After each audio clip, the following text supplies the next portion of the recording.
नमस्कार। मैं रीता उपाध्याय आज प्राचीन काल की एक कहानी आपको सुना रही हूँ। यह कहानी प्रतीकात्मक है और आपको सुनने में अवश्य ही अच्छी लगेगी। एक राजा था, उसकी 4 रानियाँ थीं। राजा की बड़ी रानी बहुत ही कुशल और निष्ठावान थी, किंतु वह बहुत ही आदर्शवादी थी। वह हमेशा राजा को नैतिकता और निष्ठा की बातें बताया करती थी। राजा उसे बहुत ज़्यादा पसंद नहीं करता था, इसलिए उसने उसे महल के एक कोने में पड़े रहने का आदेश दिया। रानी अक्सर उसके समीप आने की चेष्टा करती थी, किंतु राजा उससे उपेक्षा भरा व्यवहार ही करता था। राजा अपनी दूसरी पत्नी से बहुत प्यार करता था।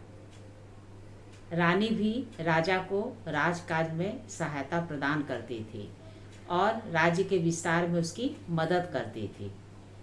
राजा उसे अपने दिल की बातें बताया करता था और रानी बड़े धैर्य और निष्ठा से उसकी बातें सुना करती थी और उसे सलाह भी दिया करती थी। राजा अपनी तीसरी पत्नी से बहुत ही प्यार करता था। वह सुंदर थी और राजा को उस पर बहुत ही गर्व था। वह आसपास के राजाओं में उसका प्रदर्शन भी करता था, लेकिन राजा को एक भय हमेशा सताता था कि रानी उसे किसी दिन छोड़कर चली न जाए। राजा की चौथी पत्नी वह भी खूबसूरत थी। राजा सबसे अधिक उससे प्यार करता था।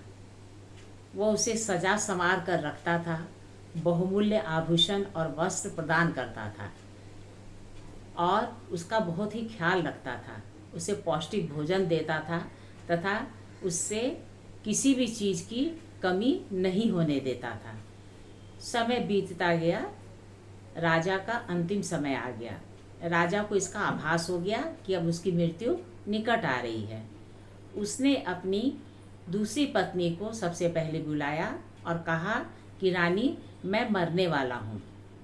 मेरा अंत समय निकट आ गया है। क्या तुम मेरे साथ चलना पसंद करोगी? तो रानी ने कहा कि नहीं राजन, मैं आपके साथ कैसे जा सकती हूँ। यह कहकर वह राजा के सामने से चली गई। राजा अवाक होकर उसे देखता रह गया, क्योंकि वह हमेशा उससे अपनी दिल की बातें बताया करता था। उसे ऐसे उत्तर की आशा नहीं थी। अब राजा ने अपनी तीसरी पत्नी को बुलाया। तीसरी पत्नी से कहा कि देखो, मेरा अंत समय निकट आ गया है। क्या तुम मेरे साथ चलना पसंद करोगी? तो रानी ने कहा कि नहीं राजन, मैं आपके साथ कैसे जा सकती हूँ। मैं सुंदर हूँ और पूर्ण युवा हूँ। आपके मरने के बाद मैं दूसरी शादी कर लूँगी। तो राजा ने कहा, तुम ये क्या कह रही हो? तो कहा कि नहीं राजन, आपने सही सुना है, मैं ऐसा ही करूँगी। और यह कहकर वह चली गई। अब राजा को अपनी चौथी पत्नी से बहुत आशा थी। उसने अपनी चौथी पत्नी को बुलवा भेजा।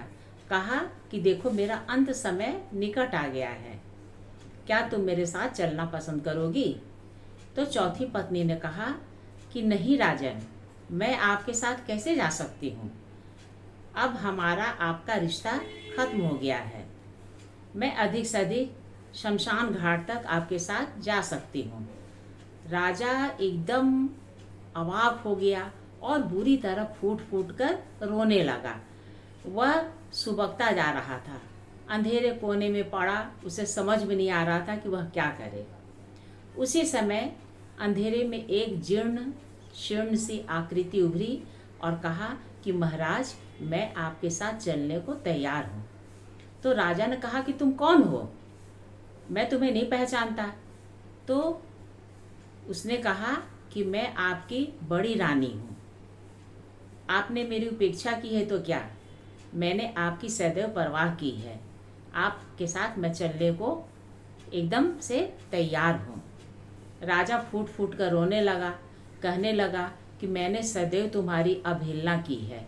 मैंने तुम्हारी कभी भी परवाह नहीं की, जबकि मुझे तुम्हारे सबसे अधिक परवाह करनी चाहिए थी। अब ये कहानी है। कहानी ये एक प्रतीकात्मक है। इसका प्रतीकात्मक पक्ष सुनिए। राजा की दूसरी पत्नी धन संपत्ति की प्रतीक है। व्यक्ति के मरने के बाद धन संपत्ति दूसरे के पास चली जाती है। तीसरी पत्नी कुटुंबियों की प्रतीक है। व्यक्ति के मरने के बाद कुटुंबी हमारे साथ नहीं जाते हैं, थोड़े दिन रहते हैं और चले जाते हैं। राजा की चौथी पत्नी हमारी देह की प्रतीक है। हमारे मरने के बाद हमारी देह खत्म हो जाती है, चाहे जितना भी हम उसे सजा संवार कर रखें। और राजा की पहली पत्नी आत्मा की प्रतीक है। हमें उसकी सदैव देखभाल करनी चाहिए और उसकी आत्मा की ही आवाज़ हमें सुननी चाहिए। आत्मा हमें सही सलाह देती है। यदि हम उसकी सदैव परवाह करेंगे तो हमारा कभी भी बुरा नहीं होगा। अब बताइएगा ये कहानी आपको कैसी लगी। अगर अच्छी लगी हो तो कृपया लाइक और सब्सक्राइब अवश्य करिएगा। नमस्कार।